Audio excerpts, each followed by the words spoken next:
Dalawang low pressure area na po ang minomonitor ngayon ng Pag-asa sa loob at labas ng Philippine Area of Responsibility o PAR. Ang nasa labas ng PAR, huling nakita sa layong 1,760 kilometers silangan ng northeastern Mindanao. Nananatili ang tsansa nitong maging bagyo sa mga susunod na araw.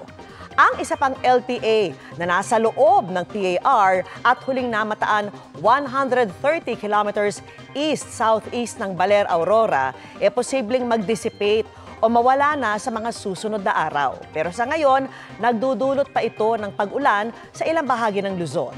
Bukod dyan, tuloy-tuloy rin ang pag-iral ng easterlies.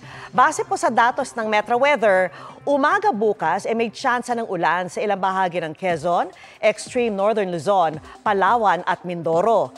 Pagsapit naman ng hapon, mas marami nang uulanin sa Mimaropa at ilang bahagi ng Calabarzon. May mga kalat-kalat na ulan din sa northern at central Luzon, pati na po sa Bicol Region. Sa Metro Manila, bago magtanghali ay pwede nang maging makulimlim at posible ang ulan sa ilang lungsod. May tsansa ring magka-thunderstorms sa hapon o sa gabi. Hapon at gabi rin posibleng tumaas ang tsansa ng ulan sa malaking bahagi naman ng Visayas at Mindanao.